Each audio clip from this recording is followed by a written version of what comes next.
Dámy a pánové, byl jsem požádán vlastně British Publishing House, abych také napsal svoji autobiografii, krátkou CV o svém životě. Víte, já mám představu, na zeměkouli je v současné době 8 miliard lidí a zdá se mně, že to je trošku nesmyslný, aby jeden člověk o sobě něco povídal a 8 miliard lidí, kdyby mělo tohle všechno dělat, tak to je nepochopitelný. Ale přesto si toho vážím, protože myslím si, že mladá generace, další pokračovatelé naší, by přeci jenom měli nějaké vzory znát, nebo i vzory kladné, i dokonce nekladné, aby se vyvarovali toho, co jaksi je špatné.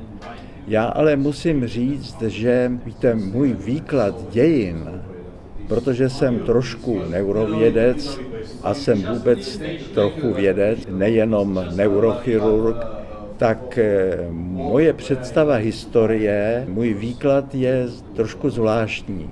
Je to takzvaná biologická úchylka ve výkladu dějin. My totiž, jsou dvě možnosti, někdo stvořil zeměkouli, někdo stvořil vesmír, nějaká myšlenka, nějaký Pán Bůh, a nebo to vzniklo samo od sebe, samovývoj hmoty a tak dále. Já pořád musím zdůrazňovat všem, že my lidé jsme jen a jen druh živočicha.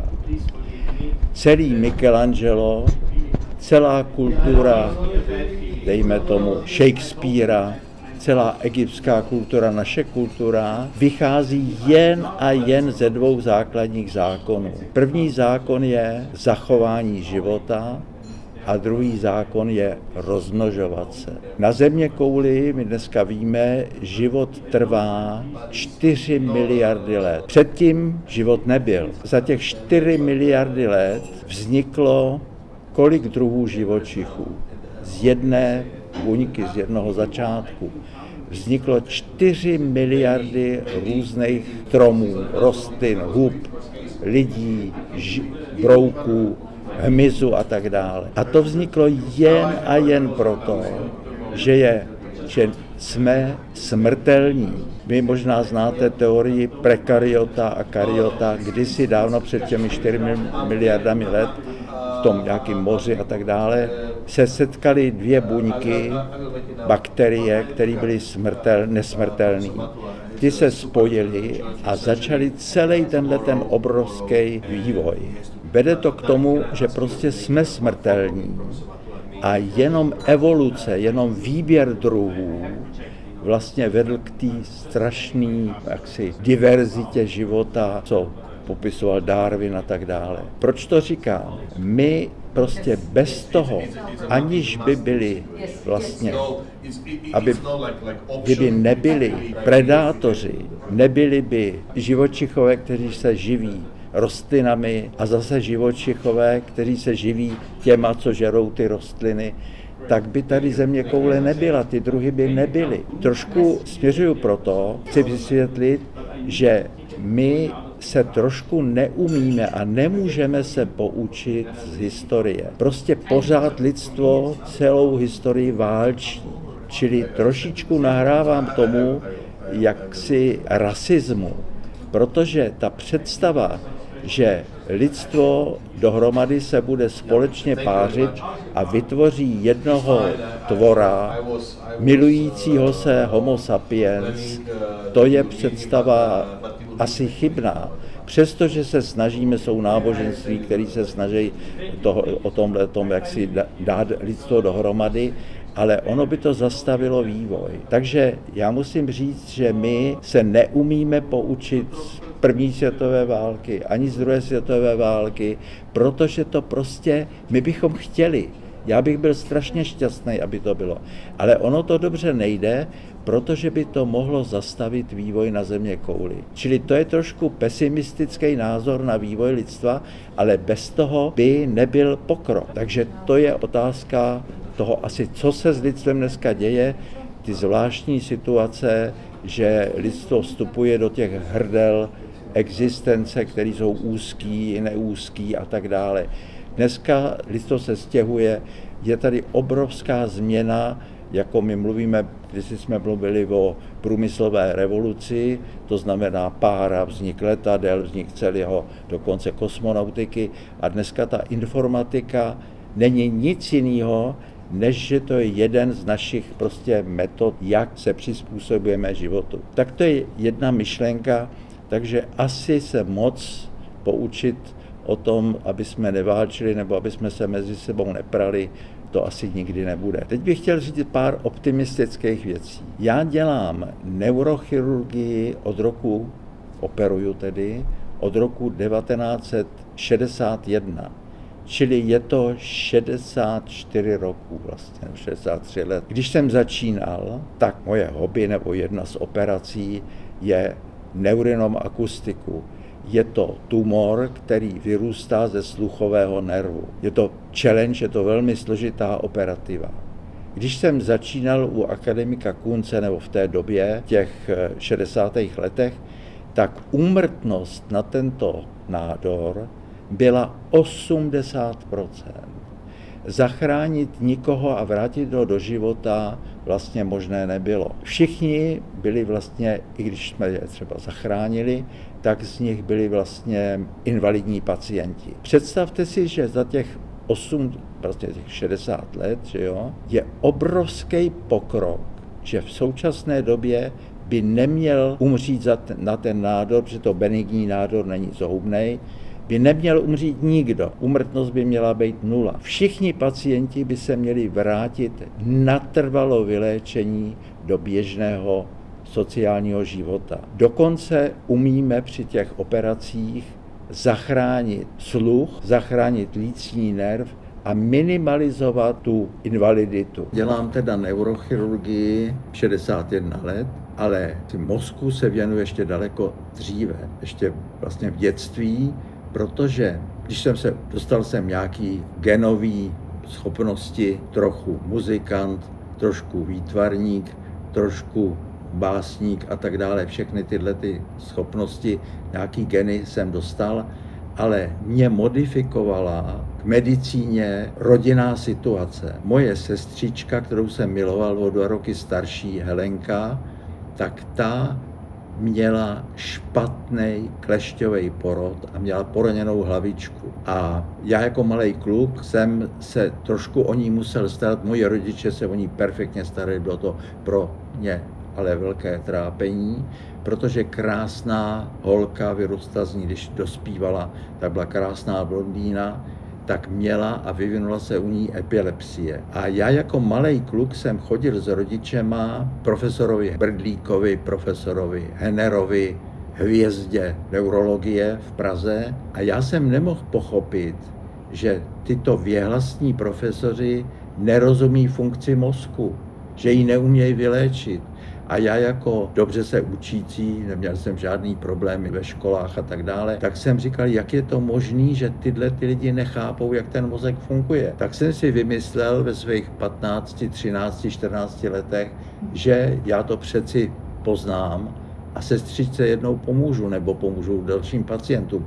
Takže ve svých 14-15 letech jsem začal chodit při studiu, tehdy byla 21letky, gymnázium a tak dále, tak ještě před gymnáziem, před maturitou jsem začal chodit do Akademie věd, jako mejt sklo a tak dále, ale už tehdy jsem měl štěstí, že jsem tam byl skvělá parta neurovědců, a tam už jsme dělali pokusy na králíkách a na tom, jak funguje mozek, elektrofyziologie a tak dále. A umínil jsem si, že teda poznám, jak ten mozek funguje. Bohužel to byla naivní myšlenka, víte, jak je to složitý, dodnes to lidstvo nerozumí, jak ten mozek funguje, nebo něčemu ještě nerozumíme. Takže mně se podařilo vlastně před maturitou publikovat s profesorem Dominem Svoradem první publikaci o hypnóze králíků, o hypnóze člověka a tak dále. A už tehdy jsme používali elektrofyziologické metody. Takže to byla jedna modifikace mého, proč jsem se věnoval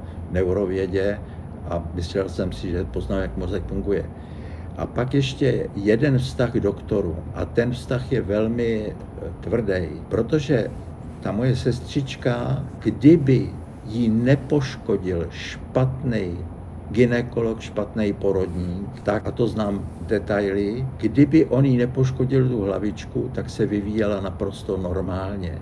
Čili já doktory, který, to je známý nolime, prostě nesmíte poškodit léčením pacienta, to je známá už historicky pravda, ale bohužel se to dělo a tak dále. Já jsem to zažil jako malý dítě a prostě doktoři, kteří neumějí operovat nebo nemají schopnosti, tak prosím, ať to nedělají.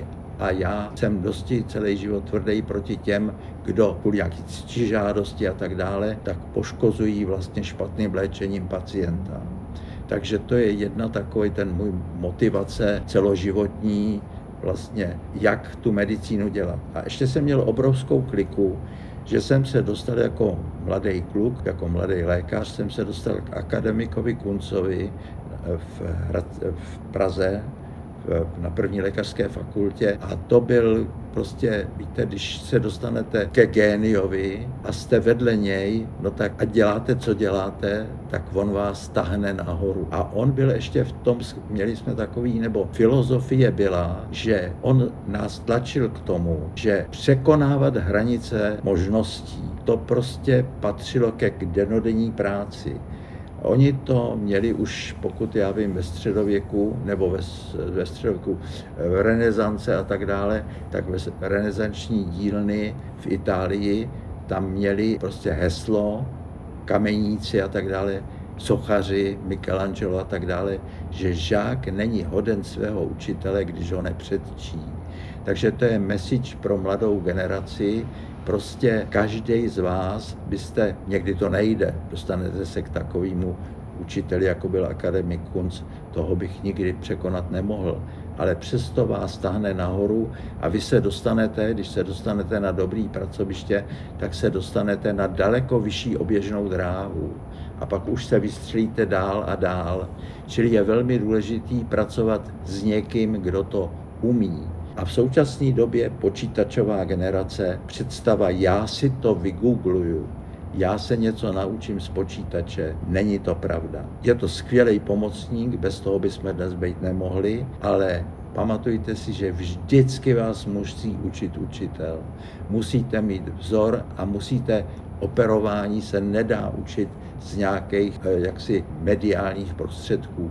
Musíte operovat konkrétního pacienta. A to je další věc. Když máte být dobrý virtuózové na housle, na klavír, nebo máte být dobrý sportovci, prvoligoví hráči, tak zaprvé, kolik se v tom národu narodí prvoligových hráčů, kolik se narodí Smetanů, kolik se narodí Paganinů, nebo kolik se narodí Bachů, nebo kolik se narodí Michelangelů a prvoligových hráčů. Těch je pár. To je první věc, musí na to být nadání.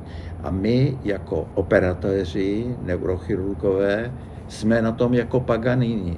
Jsme prostě virtuózní, jsme hráči na nějaký virtuózní nástroj. A teď se dozvídám poslední dobou, že nějací si úředníci začínají rozhodovat, jak dlouho má lékař pracovat. Že jako lorry driver, jako vedoucí, jako kamionista, že nesmí pracovat díl než tolik a tolik hodin. Pro boha, zapomeňte tyhle hlouposti. Když se má někdo stát prvoligovým hráčem, když se má někdo stát virtuózem na housle, na klavír, přeci nemůže pracovat 6 nebo 8 hodin. Bach, co pak se ho někdo ptal, kolik hodin píše svoje skladby, nebo Michelangelo, co pak, kdyby byl nějaký úředník, který by Michelangelovi říkal, jak dlouho má sochařit, tak by nikdy nevznikla Sixtínská kaple, nikdy by nevznikly dokonalý sochy a tak dále.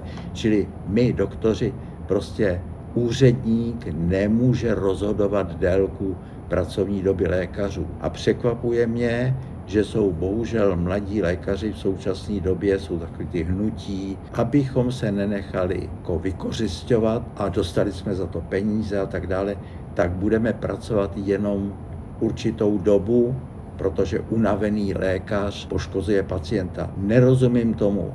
Protože když máte dělat složitou operaci, ano, můžete se střídat, může být tým dobrý, ale přeci vy musíte u té 10hodinové operace být celou tu dobu. Není možný, aby kousek dělal jeden a pak odešel a tak dále. Zodpovídáte, nebo ten tým zodpovídáte za toho pacienta a za úřednicky stanovenou pracovní dobu se to nikdo naučit nemůže. Mně je 87 let. Bohužel někteří moji kolegové už nežijou. Skvělí přátelé a tak dále. Já nevím, jak dlouho ještě budu žít, ale musím vám říct, že celý život nevím, co to je jako se nudit, protože prostě život je tak strašně zajímavý a ještě, víte, ten mozek, já to řeknu takhle, my jako neurochirurgové, to je taky zvláštní, vlastně operujeme sami sebe, nebo mozek operuje sám sebe. To je velmi zvláštní myšlenka a je to prostě fascinující, když vemu ty znalosti, víte, já bych mohl mnoho hodin povídat o tom, jak mozek funguje. My o tom dost jako už víme, všemu samozřejmě nerozumíme, ale tomu softwaru a tomu počítači dost rozumíme. A vemte si, že v tom mozku je asi 10 na 6, 10 na 12 neuronů, těch buněk. Ty dělají tu hmotu těch 1,5 kg uvažující tkáně pro celé naše vědomí. Vedle toho je tam ještě taková to lešení, na kterým ty buňky jsou. A teď, jak se tady bavíme, tak ty buňky 10 na 6, 10 na 12, obrovské množství, tak ty jsou nějak spojený, říkáme tomu konektomy, ty sítě. Představa, jak je to dlouhý, asi ji mít nebudete. My to dneska dost podrobně víme. Představte si, že ty spoje v tom vašem počítači mozkovým jsou 150 000 kilometrů. To je polovina vzdálenosti na měsíc. A ještě jedna věc, těch 10 na 12 těch buněk, tak každá buňka je spojená s těmi ostatními 20 konekcí, 100 konekcí a tak dále, ale tady každá jedna buňka je ještě daleko složitější, než je SIM karta ve vašem počítači. Čili ta představa, jak ten mozek funguje a jak se tvoří to lidský vědomí a tak dále, to je prostě pořád neuvěřitelný a přesto my umíme do toho zasahovat a operovat. Ale co umíme? My umíme trošku zasáhnout do čeho? Do toho hardwareu ano.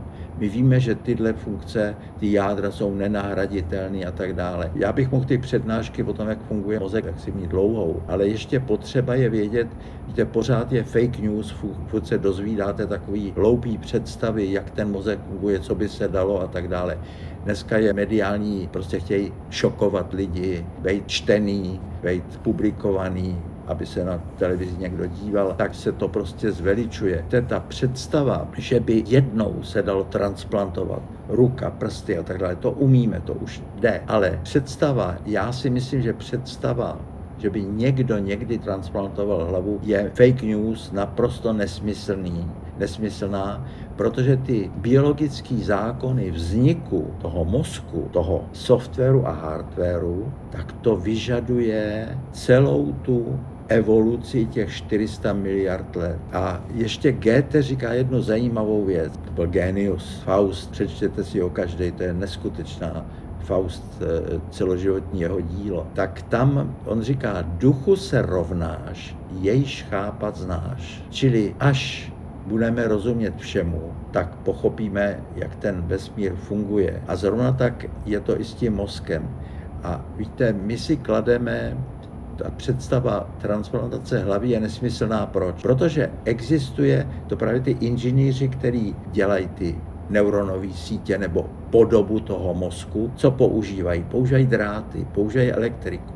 Ale tak mozek nefunguje. Mozek funguje úplně jinak. Nervy fungují úplně jinak. Jsou výsledkem toho 400 miliardů let prostě existence a jsou tam Valerovy zákony degenerace a regenerace. Čili ty nervy musí regenerovat, musí se opakovat vlastně ty všechny, celá ta historie toho lidstva aby tam ten mozek vznikl. Celá ta embryologická, tam nelze nahradit žádnou část mozku, protože tam jsou zákony degenerace, regenerace a v mozku vlastně skoro nic neregeneruje. Jo?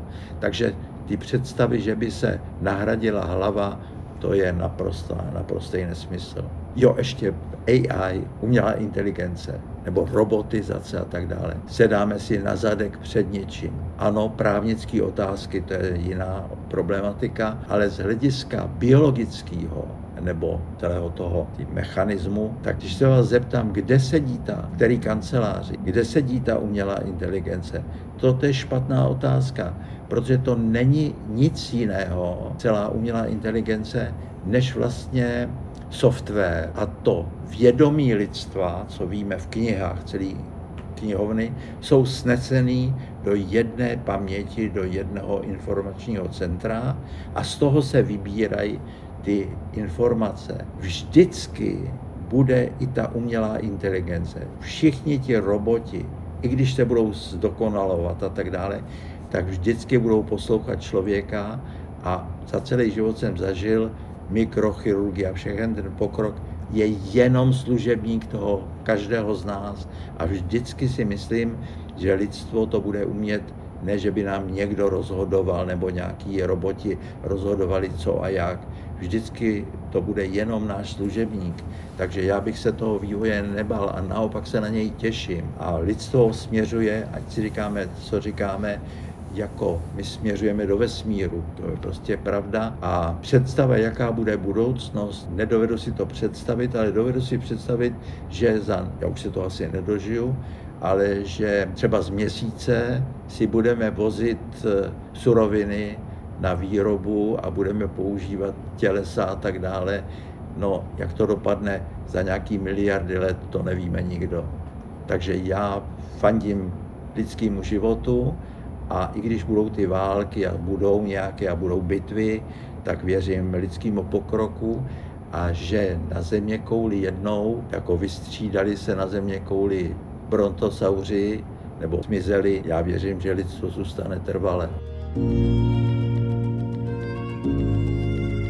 Celý život mě fascinuje lidské vědomí. A to lidské vědomí, když se vrátíme ještě do neurověd a výzkumu mozku, tak existuje v historii, ono je to na velkou přednášku, existuje, abych to někde uchopil, tak jak mozek funguje, jak funguje mozek zvířat, jak funguje mozek brouka, jak funguje mozek, já nevím, tamhle, kraviček na pastvě a tak dále. Dá se říct, že sociální struktury, včely, hmyz a tak dále, dokonce velryby a tak dále, zvířata, ty stádní zvířata potřebují komunikovat. Čili ta komunikace, kterou my dneska máme skvělou a my používáme slova, počítače a tak dále, používáme zvuk, zrak, všechny smysly, tak i třeba opice, že používají, nebo i ptáci používají na komunikaci,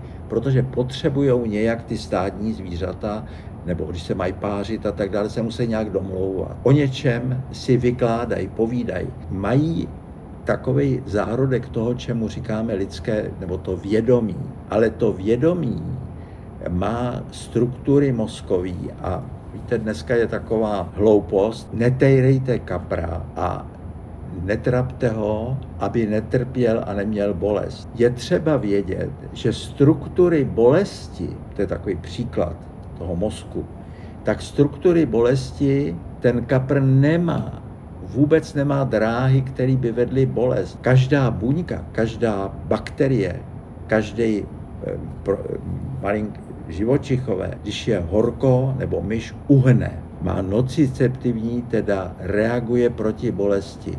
Je to proti bolesti? Vůbec ne. Ta bolest se přidává, to je lidský vyjádření. Ale ve skutečnosti všechno tohle je jenom základ, jak zachovat život. Čili ty primitivní živočichové i ty buňky reagují, aby je to teplo nezničilo, ale žádnou bolest necítějí.